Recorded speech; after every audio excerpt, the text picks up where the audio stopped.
الحمدللہ رب العالمین والصلاة والسلام علی من کان نبیا و آدم بین الماء والطین وعلی آلہ و اصحابہ اجمعین اما بعد فاعوذ باللہ من الشیطان الرجیم بسم اللہ الرحمن الرحیم۔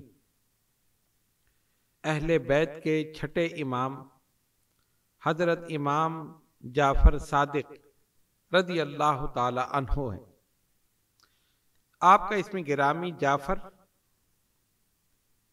والد محترم کا نام امام محمد باقر، لقب صادق، فاضل اور طاہر، کنیت ابو عبداللہ، ابو اسماعیل اور ابو موسیٰ، والدہ محترمہ کا نام ام فروہ۔ آپ کی ولادت باسعادت 17 ربیع الاول 83 ہجری کو مدینہ منورہ میں ہوئی۔ مورخین کا اس بات پر اتفاق ہے کہ آپ نے کسی سے علم حاصل نہیں کیا، یعنی آپ کے پاس جو علم تھا وہ علم لدنی تھا۔ کسی مکتب میں، کسی دارالعلوم میں، کسی مدرسے میں آپ نے داخل ہو کر علم حاصل نہیں کیا۔ اپنے والد گرامی حضرت امام محمد باقر رضی اللہ تعالیٰ عنہ کے ساتھ رہے اور ان سے ہی کسب علم اور کسب فیض فرمایا۔ آپ نے 12 برس اپنے جد اعلیٰ حضرت امام زین العابدین رضی اللہ تعالیٰ عنہ کے زیر سایہ گزارے۔ اس کے بعد 19 برس اپنے والد گرامی حضرت امام محمد باقر رضی اللہ تعالیٰ عنہ کی تربیت میں گزارے۔ ان دونوں کی تربیت نے آپ کو کندن بنا دیا اور ان دونوں سے جو علم، جو فیض حاصل ہوا وہی پھر آپ نے امت کو پہنچایا۔ یہ وہ وقت تھا جب حکومت بنو امیہ کی بنیادیں ہل چکی تھیں۔ آپ نے اپنے والد گرامی سے علم حاصل کیا، سفر و حضر میں ان کے ساتھ رہے، اور حقیقت یہ ہے کہ آپ کو علم لدنی حاصل تھا۔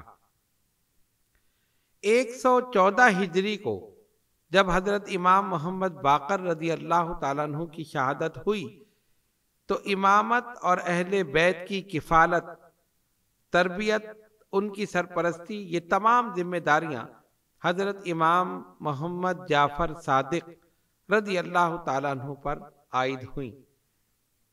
اس وقت دمشق میں ہشام بن عبد الملک کی سلطنت تھی۔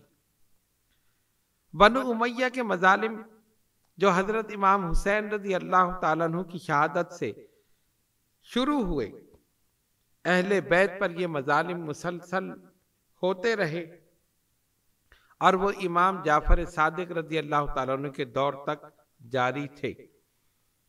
خلیفہ منصور نے آپ کو 5 مرتبہ مدینہ منورہ سے اپنے دربار میں طلب کیا۔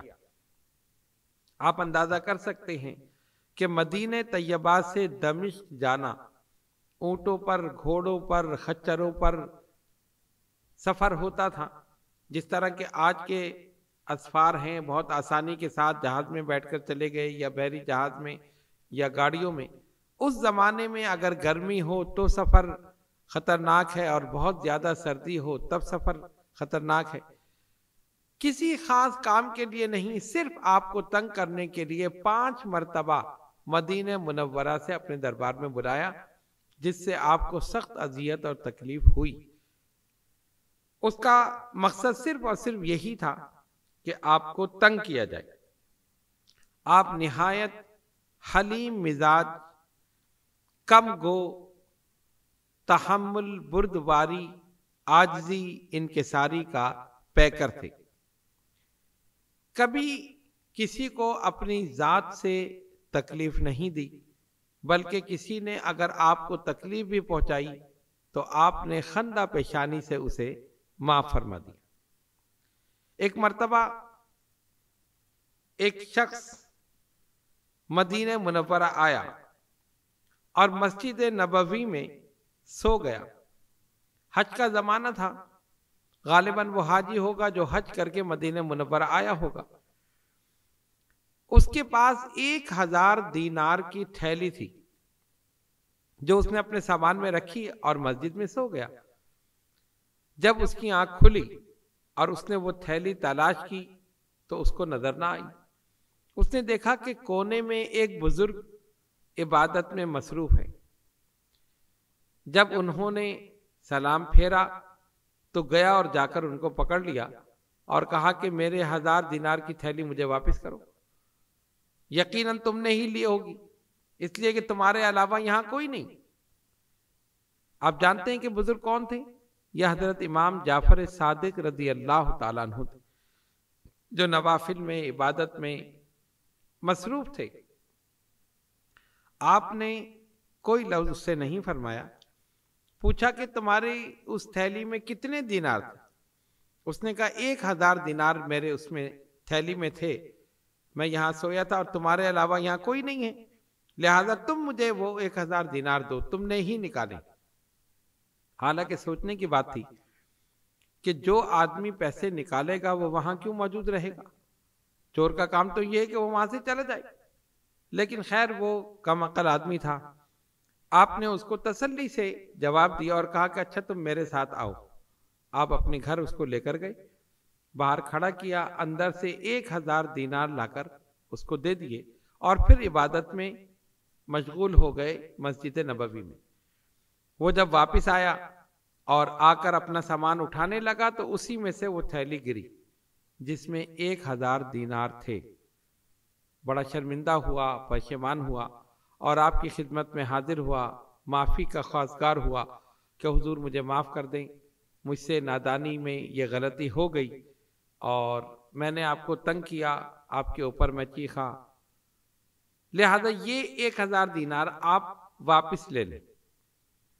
فرمایا ہم جب دے دیتے ہیں تو واپس نہیں لیتے، یہ ہمارے خاندان کی ریت نہیں ہے، تمہیں دے دیا تم جاؤ۔ اس نے کہا مجھے معاف کر دیں، فرمایا جاؤ تمہیں معاف بھی کر دیں۔ اس سے پتہ چلا کہ آپ نہایت حلیم مزاج اور حلیم متبع تھے۔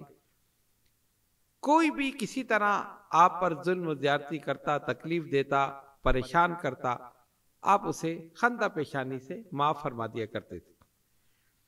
عالم اسلام میں آپ کی علمی جلالت کا شہرہ تھا، لوگ دور دراز مقامات سے، شہروں سے، ملکوں سے آپ کی خدمت میں حاضر ہوتے تھے۔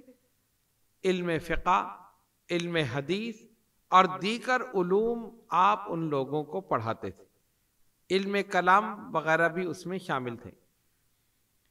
اس سے اندازہ ہوتا ہے کہ آپ کے تلامذہ کی کثیر تعداد تھی جو ان علوم میں مہارت رکھتی تھی، علم فقہ، علم تفسیر، علم کلام، ریاضی، کیمیا، اسی طرح دیگر علوم۔ آپ اندازہ کر سکتے ہیں کہ آپ کے تلامذہ میں جابر بن حیان طرطوسی، سائنس اور ریاضی کا مشہور نام، امام فن، جنہوں نے 400 رسالے امام جعفر صادق رضی اللہ تعالیٰ عنہ کے ملفوظات، افادات کو حاصل کر کے تصنیف کیے، یہ آپ کے شاگرد ہیں، جابر بن حیان۔ آپ کے تلامذہ میں بڑے بڑے فقہا، علماء کے نام آتے ہیں اور ان فقہا میں سب سے بڑا نام حضرت امام اعظم ابو حنیفہ رضی اللہ تعالیٰ عنہ کا، جنہوں نے آپ سے اس قدر علمی فیض حاصل کیا کہ وہ خود فقہ کے امام بن گئے بلکہ امام الائمہ بن گئے۔ یہ سب کچھ حضرت امام جعفر صادق رضی اللہ تعالیٰ عنہ کی صحبت، ان کا علمی فیض اور ان کی روحانی توجہ اور تربیت کا اثر تھا، جس نے حضرت امام اعظم کو امام اعظم ابو حنیفہ رضی اللہ تعالیٰ عنہ بنا دیا۔ حضرت امام جعفر صادق رضی اللہ تعالیٰ عنہ نے مساجد کو جامعات میں تبدیل کیا۔ جو مساجد تھیں، سب سے پہلے آپ نے مسجد نبوی میں درس کی مجلس سجائی، دور دراز مقامات سے لوگ آتے تھے، علم حدیث، علم فقہ اور دیگر علوم آپ سے پڑھتے تھے۔ اسی طرح دیگر مساجد میں آپ نے دروس قرآن، دروس احادیث، ان تمام کی محفلیں، مجلسیں، درس کی محفلیں سجائیں۔ تشنگان علوم آتے تھے، وہاں بیٹھتے تھے، تلامذہ میں شامل ہوتے تھے اور وہ علوم و فنون آپ سے سیکھتے تھے۔ اور کتنے ہی تلامذہ ایسے تھے جو محفل میں بیٹھ کر آپ کے ارشادات اور ملفوظات کو نقل کرتے تھے، لکھتے تھے، ان کو یاد کرتے تھے اور پھر ان کے ذریعے تحقیق کرتے تھے اور آگے ان چیزوں کو پہنچاتے تھے۔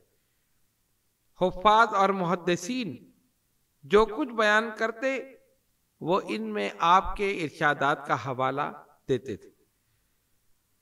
مورخین اس بات پر متفق ہیں کہ آپ نے کسی مدرسے سے تعلیم حاصل نہیں کی، نہ کسی استاد کے سامنے زانوِ تلمس طے کیا، بلکہ آپ کو جو علم ملا وہ نسل در نسل سینہ بسینہ تھا۔ آپ کے جد اعلیٰ، پھر والد بزرگوار، پھر آپ، اس طرح سینہ بسینہ وہ علوم منتقل ہوتے رہے، اور جس علم کی روشنی آپ بکھیرتے رہے وہ علم مصطفوی اور علم مرتضوی تھا، یعنی رسول اللہ صلی اللہ علیہ وسلم کا علم اور مولا کائنات حضرت علی شیر خدا رضی اللہ تعالی عنہ کا علم۔ یہ دونوں فیوز و برکات، ان دونوں ہستیوں سے جو ملے آپ کو سینہ بسینہ، نسل در نسل، وہ آپ نے آگے پھیلائے۔ 4000 سے زائد تلامذہ بیک وقت، یعنی ایک ہی دور میں انہوں نے آپ سے نقل روایت کا شرف حاصل کیا۔ آپ کے تلامذہ میں بڑے بڑے نام ہیں۔ حضرت امام جعفر صادق رضی اللہ تعالیٰ عنہ کی تلامذہ کی ایک لمبی فہرست ہے، جس میں چند نام ہم آپ کے سامنے پیش کر رہے ہیں۔ حشام بن حکم، محمد بن مسلم، ابان بن تغلب، حشام بن سالم، مفصل بن عمر، جابر بن حیان اور امام ابو حنیفہ رضی اللہ تعالیٰ عنہم اجمعین، یہ قابل ذکر ہیں۔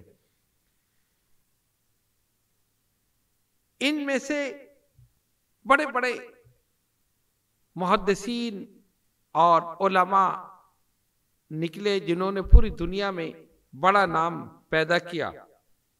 حشام بن حکم نے 31 کتابیں اور جابر بن حیان نے 200 سے زائد کتب مختلف علوم و فنون میں تحریر کی، اور جابر بن حیان کو بابائے علم کیمیا بھی کہا جاتا ہے، اس نام سے بھی یہ مشہور ہے۔ الجبرا کے بانی ابو موسیٰ الخوارزمی بھی بالواسطہ امام جعفر صادق رضی اللہ تعالیٰ عنہ سے فیض حاصل کر چکے۔ فقہ کے چاروں امام بلا واسطہ یا بالواسطہ حضرت امام جعفر صادق رضی اللہ تعالیٰ عنہ کے تلامذہ میں شمار ہوئے، خصوصاً امام اعظم ابو حنیفہ رضی اللہ تعالیٰ عنہ نے 2 سال تک آپ سے براہ راست علم حاصل کیا، اور ایک مقام پر امام صاحب آپ کے علم کا، جلالت علمی کا اعتراف کرتے ہوئے فرماتے ہیں، امام اعظم نے فرمایا، میں نے جعفر بن محمد سے زیادہ عالم اور کوئی شخص نہیں دیکھا۔ 2 سال امام اعظم نے آپ سے علم حاصل کیا۔ ان 2 سالوں کے متعلق امام اعظم نے فرمایا، اگر یہ 2 سال نہ ہوتے تو نعمان ہلاک ہو جاتا، اگر یہ 2 سال نہ ہوتے تو نعمان ہلاک ہو جاتا۔ اب آپ غور کر سکتے ہیں کہ ان 2 سالوں میں امام اعظم نے حضرت امام جعفر صادق رضی اللہ تعالیٰ عنہ سے کیا کچھ علم حاصل کیا ہو۔ آپ علم دینے میں نہایت سخی تھے، تو اس طرف علم دینے والا سخی، دوسری طرف لینے والا سخی، وہ لینے کے لیے بے چین، یہ دینے کے لیے بے چین، پھر علم میں کمی کیسے رہ سکتی ہے؟ سخاوت کے ساتھ آپ نے علم دیا۔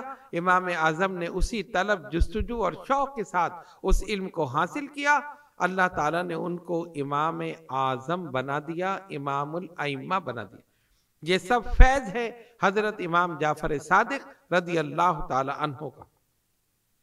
علم میں، تقوی میں، پرہیزگاری میں، فضیلت نسبی میں، غرض یہ کہ وہ کون سی فضیلت تھی، کون سی عظمت تھی، کون سی خوبی تھی جو امام جعفر صادق رضی اللہ تعالیٰ عنہ کی ذات والا صفات میں موجود نہیں تھی۔ اللہ نے ان کو ایک جامع کمالات شخصیت بنا دی۔ یہ تو آپ کا علم تھا جو ہم نے اختصار کے ساتھ بیان کیا، تفصیل اس میں ہم نے بیان نہیں کی، ورنہ اگر آپ تفصیل میں جائیں تو آپ کے تلامذہ کی ہی اتنی کتب اور اتنے کارنامے ہیں کہ اس کے لیے ایک نشست ناکافی ہے۔ اب آئیے، آپ کی روحانیت اور روحانیت میں آپ کا مقام تقوی اور پرہیزگاری میں بھی بے مثال تھے۔ شریعت اور طریقت دونوں کا حسین سنگم امام جعفر صادق رضی اللہ تعالیٰ عنہ۔ جس طرح ہم بتا چکے ہیں کہ بنی امیہ کے خلفاء جتنے بھی گزرے، اہل بیت سے عداوت، نفرت، بغض، دشمنی یہ چلتی رہی، اور انہوں نے کوئی طریقہ ایسا جانے نہیں دیا جس سے ان کو تکلیف نہ پہنچے۔ معمولی سا بھی کوئی طریقہ ہوتا تھا کہ کسی طرح ان کو اذیت اور تکلیف پہنچائیں۔ جس طرح کہ آپ نے سنا کہ حشام بن عبد الملک نے 5 مرتبہ آپ کو مدینہ منورہ سے اپنے دربار میں بلایا، صرف اسی لیے کہ سفر کی صحبتیں برداشت کریں، تکلیف ہو، پریشانی ہو۔ اب آئیے، یہ تو تھا آپ کا علمی مقام، اب آپ کا روحانی مقام۔ منصور کے ایک درباری کا بیان ہے، وہ کہتا ہے کہ ایک دن میں نے اسے دیکھا کہ وہ سخت پریشان۔ اس سے پوچھا کہ کیوں پریشان؟ کہا کہ میں نے کافی لوگوں کو قتل کر دیا، لیکن ایک سردار کو میں نے چھوڑ دیا اور اس کو میں ضرور قتل کروں گا، یہ میں نے قسم کھائی۔ ان کا کون؟ کہا جعفر صادق رضی اللہ تعالیٰ عنہ۔ اس نے کہا کیوں؟ کہا بس میں اس شخص کو قتل کروں گا۔ اور پھر اس نے طریقہ یہ اختیار کیا، آپ کو اپنے دربار میں بلایا اور کہا کہ جب میں اپنے سر پر ہاتھ رکھوں، جلاد سے کہا تلوار لے کر تم تیار رہنا، جیسے ہی میں سر کی طرف ہاتھ لے کے جاؤں اسی وقت تم آگے بڑھ کے ان کا سر قلم کر دے۔ اچانک ہوگا، کسی کو پتہ بھی نہیں چلے گا۔ ٹھیک ہے، آپ کو بلانے کے لیے ایک آدمی گیا۔ حضرت امام جعفر صادق رضی اللہ تعالیٰ عنہ اسی اپنی جلالت کے ساتھ، رعب کے ساتھ، دبدبے کے ساتھ دربار میں تشریف لائے۔ جیسے ہی تشریف لائے تو اس پر ایک لرزہ سا طاری ہو گیا، کپ کپانے لگا، جا کر آپ کے قدموں میں گرا، آپ کو لے کر آیا، اپنے ساتھ بٹھایا۔ اب وہ حیران کہ مجھ سے تو یہ کہا تھا کہ جب میرا ہاتھ سر کی طرف جائے تو تم ان کو قتل کر دینا، یہ خلیفہ کو کیا ہو گیا؟ کوئی دیر آپ بیٹھے، آپ نے پوچھا مجھے کیوں بلایا؟ اس نے کہا آپ کیسے تشریف لائے؟ فرمایا میں کیسے آئے؟ تو مجھے تو تم نے بلایا ہے، اگر کوئی کام ہے تو بتاؤ۔ اس نے کہا نہیں کوئی کام نہیں، اگر آپ کو کوئی حاجت ہو، کوئی پریشانی ہو تو آپ بتا دیجئے۔ امام جعفر صادق رضی اللہ تعالیٰ عنہ نے فرمایا مجھے بار بار آنے میں پریشانی ہوتی ہے، لہذا مجھے نہ بلایا کرو، میں اگر خود چاہوں گا تو تمہارے دربار میں آ جاؤں گا، مجھے بار بار دربار میں مت بلاؤ۔ اس نے کہا ٹھیک ہے۔ آپ کھڑے ہوئے، یہ بھی کھڑا ہوا، آپ کو دروازے تک چھوڑنے کے لیے گیا، واپس آیا، غش کھا کر گر گیا، لوگوں نے اٹھایا، پھر یہ اپنے حرم میں چلا گیا، جا کر سو گیا۔ جب اس کی کچھ طبیعت بہتر ہوئی تو وہ درباری، اس کا وہ بیان کرتا ہے، روایت میں آتا ہے، اس نے پوچھا کہ خلیفہ یہ کیا ہوا؟ اس نے کہا بھئی بڑا عجیب واقعہ ہوا، میری تو پوری پلاننگ یہی تھی کہ ان کو قتل کر دیا جائے، اور میں نے کہا بھی یہی تھا، لیکن ہوا یہ کہ جیسے ہی وہ داخل ہوئے تو میں نے دیکھا کہ ایک بہت بڑا اژدہا منہ پھاڑے ہوئے کھڑا ہے، اور اتنا بڑا اس کا جبڑا ہے کہ ایک اس کا ہونٹ محل کی چھت کی طرف تو دوسرا نیچے کی طرف، اور اس نے زبان حال سے مجھ سے کہا خبردار جو تو نے ان کو کچھ کہا، اگر تو نے ان کو کوئی تکلیف پہنچائی تو تیرے محل سمیت تجھے نگل لوں گا اور تجھے تباہ و برباد کر دوں۔ تو اس کا خوف میرے اوپر ایسا طاری ہوا کہ میں تو جو سوچ کر بیٹھا تھا وہ سب میرے ذہن سے نکل گیا، میں کپ کپانے لگا، اور جیسے وہ آئے تھے میں ویسے ہی ان کو چھوڑ کر آ گیا۔ یہ آپ کی کرامت تھی۔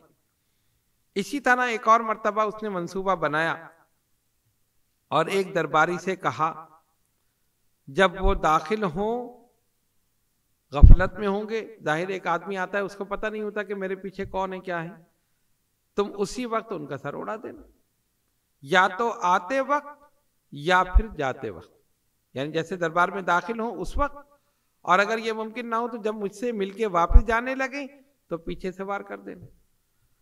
ٹھیک ہے، حضرت امام جعفر صادق رضی اللہ تعالیٰ عنہ تشریف لائے، اس کے پاس بیٹھے، اس نے ان کا استقبال کیا، کھڑے ہو کر اپنے نشست پر بٹھایا، گفتگو کرتا رہا۔ اب اس نے سوچا کہ درباری نے تو تلوار نہیں چلائی، یہ تو آ گئے، پھر سوچا ہو سکتا ہے کہ جانے کے بعد یہ کرے، یعنی جب یہ مل کر جائیں گے تو یہ پیچھے سے حملہ کرے گا اور ان کا سر اڑا دے گا۔ لیکن وہ حیران ہوا کہ آپ اسی انداز سے اٹھے اور آپ واپس چلے گئے۔ اب اس نے اس درباری کو بلایا جس کے ذمے یہ کام لگایا تھا، پوچھا کہ تم نے کیوں نہیں کیا؟ اس نے کہا کیا ہوا؟ بھائی میں نے تم سے کہا تھا کہ جب جعفر آئے اندر تو اسی وقت قتل کر دینا، یا جب جانے لگے تب کر دینا۔ اس نے کہا نہ میں نے ان کو آتے ہوئے دیکھا نہ جاتے ہوئے دیکھا، میں نے تو صرف آپ کے پاس بیٹھے ہوئے دیکھا۔ امام کی یہ کرامت تھی کہ جب داخل ہوئے تو اس کو نظر ہی نہیں آئی، اس نے پھر اچانک دیکھا کہ آپ اس کے پاس بیٹھے، اور جب جانے کے لیے اٹھے تب بھی نظر نہیں آئے، اس نے دیکھا کہ وہ چلے گئے۔ اس نے کہا میں قسم کھا کے کہتا ہوں نہ میں نے آتے ہوئے دیکھا نہ جاتے ہوئے، میں نے تو صرف آپ کے پاس بیٹھے ہوئے دیکھا۔ یہ بھی امام جعفر صادق رضی اللہ تعالیٰ عنہ کی کرامت تھی۔ ایک کرامت یہ تھی، ایک جگہ سے آپ گزر رہے تھے، کھجوروں کا درخت، لیکن اس میں کوئی کھجور پکی ہوئی نہیں تھی۔ جیسے شروع میں کھجوریں نکلتی ہیں تو کچی ہوتی ہیں، پھر آہستہ آہستہ وقت گزرنے کے ساتھ ساتھ پک جاتی ہیں، لوگ توڑتے ہیں کھاتے ہیں۔ آپ کو بھوک لگ رہی تھی، فرمایا کہ بھائی ہماری مہمان نوازی کرو، ہمیں کھجوریں چاہیے۔ درخت کے پاس کھڑے ہو کر کہا، کچھ لوگ بھی ساتھ تھے، آپ نے دعا بھی فرمائی۔ دیکھنے والوں نے دیکھا کہ اچانک کھجوریں پکی ہوئی نظر آنے لگی، اور آپ نے توڑ کر اس میں سے تناول فرمائی، لوگوں کو بھی دی۔ لوگ حیران رہ گئے۔ ایک شخص تھا، اس نے کہا تم جادوگر ہو، تم نے جادو کیا ہے، ورنہ یہ کیسے ہو سکتا ہے کہ ابھی یہ کچی تھیں اور فوراً یہ پک گئی اور لوگوں نے کھانا شروع کر دیا؟ فرمایا ہم جادوگر نہیں ہیں، ہم تو اللہ سے مانگتے ہیں، اللہ سے دعا کرتے ہیں، اس کا کرم یہ ہے کہ وہ ہماری دعا کو قبول فرما لیتا۔ اس نے کہا نہیں یہ نہیں ہو سکتا۔ فرمایا اگر میری دعا سے تیری شکل تبدیل ہو جائے؟ اس نے کہا ہو جائے۔ آپ نے دعا کی، اللہ نے اس کو کتے کی شکل میں متشکل کر دیا۔ لوگ حیران رہ گئے دیکھ کر کہ اچھا خاصا انسان تھا وہ کتا بن گیا۔ لوگوں نے اس کو مارا، وہ بھاگا۔ آپ نے فرمایا اس کے پیچھے جاؤ۔ لوگ اس کے پیچھے گئے تو پتہ چلا وہ اپنے گھر میں داخل ہوا، تو ظاہر ہے گھر والوں نے دیکھا کہ کتا آیا، انہوں نے بھی وہاں سے مار کے بھگا دیا۔ پھر وہ دوبارہ ادھر آ گیا آپ کی جانب، آپ کو دیکھ کر ترس آیا، آپ کی آنکھوں سے آنسو بھی جاری ہوئے، اور دعا کہ الہ العالمین اس کو پھر اسی حالت میں کر دے۔ مستجاب الدعوات تھے، اسی وقت دعا قبول ہوئی اور وہ پھر اپنی اصلی حالت میں آ گئے۔ فرمایا سمجھے ہم کچھ نہیں، لیکن ہم جب رب سے مانگتے ہیں تو وہ ہمیں عطا کر دیتا، جو ہم کہتے ہیں وہ ہماری سن لیتا۔ تو یہ آپ کی قبولیت اور بارگاہ رب العزت میں مقبولیت کی دلیل تھی۔ جب دعا مانگتے تھے اللہ رب العالمین قبول فرماتا۔ ابن جوزی نے کتاب صفت الصفوہ میں اس روایت کو نقل کیا ہے۔ کہتے ہیں کہ لیث بن سعد سے یہ روایت ہے، حج کے موسم میں مکہ معظمہ میں نماز ادا کر رہا تھا، عصر کی نماز۔ کہتے ہیں نماز پڑھنے کے بعد جبل ابو قبیس، اس کی چوٹی پر میں چڑھ گیا تو دیکھا کہ وہاں ایک بزرگ موجود ہیں، عبادت میں مصروف۔ ان کے پاس 2 چادریں پڑی ہوئی ہیں اور انگور جن کا موسم بھی نہیں تھا وہ وہاں پر موجود ہے۔ جب دیکھا پلٹ کر تو امام جعفر صادق رضی اللہ تعالیٰ عنہ تھے۔ آپ نے وہ چادریں لیں نیچے تشریف لائے، صفا و مروہ پر پہنچے تو ایک فقیر آیا، اس نے کہا اے ابن رسول صلی اللہ علیہ وسلم، مجھے تن ڈھانپنے کے لیے کوئی دیجئے، آپ میرا تن ڈھانپیں گے اللہ تعالیٰ آپ کا تن ڈھانپے گا۔ آپ نے وہ 2 چادریں اسی وقت اسے عطا کر دیں، اور پھر اس شخص سے فرمایا کہ قرآن کریم میں اللہ فرماتا ہے وَكَانَ أَبُوهُمَا صَالِحًا، جس طرح ان یتیم بچوں کا اکرام حضرت خضر علیہ السلام نے کیا کہ ان کا باپ نیک تھا، فرمایا ہم آل رسول ہے، ہمارا اکرام بھی اسی طرح کرو۔ بہر صورت حضرت امام جعفر صادق رضی اللہ تعالیٰ عنہ نے پوری زندگی عبادت، ریاضت، تقوی، پرہیزگاری میں گزاری، اور علم بھی پھیلاتے رہے، تبلیغ دین بھی فرماتے رہے، لوگوں کو دین اسلام میں داخل بھی کرتے رہے، اور اپنے اخلاق سے، اپنے کردار سے، اپنی گفتار سے ہزاروں، لاکھوں، بے شمار گمراہ انسانوں کو ہدایت کی راہ آپ نے دکھائی۔ آخری وقت میں جب بھی آپ کا یہ سلسلہ، یہ مصروفیات، یہ درس، یہ تدریس، یہ سب اسی طرح جاری تھی، لیکن پھر وہی بات تھی کہ خلیفہ وقت کو آپ کی ذات سے خطرہ تھا، آپ کی جلالت علمی اور آپ کا تقوی پرہیزگاری اور عوام الناس میں آپ کی مقبولیت، یعنی مسند خلافت پر، مسند حکومت پر بیٹھ کر اس کو اتنی مقبولیت نہیں تھی کہ جو ایک بوریا نشین انسان کو پوری مخلوق میں حاصل تھی۔ لوگ جانتے تھے کہ آپ آل رسول ہیں، اللہ تعالیٰ نے ساری نسبتیں، ساری عظمتیں نبی پاک علیہ السلام کے صدقے میں آپ کو عطا فرمائیں۔ وہ چاہتا تھا کہ کسی طرح آپ کو اپنے راستے سے ہٹا دے۔ کئی کوششیں کی، جس طرح کہ آپ نے سنا کہ جلاد سے کہا، اس وقت بھی اژدہا نظر آیا اور وہ طائب ہو گیا۔ اسی طرح ایک اور موقع پر ہوا، تب بھی وہ نہیں کر سکا۔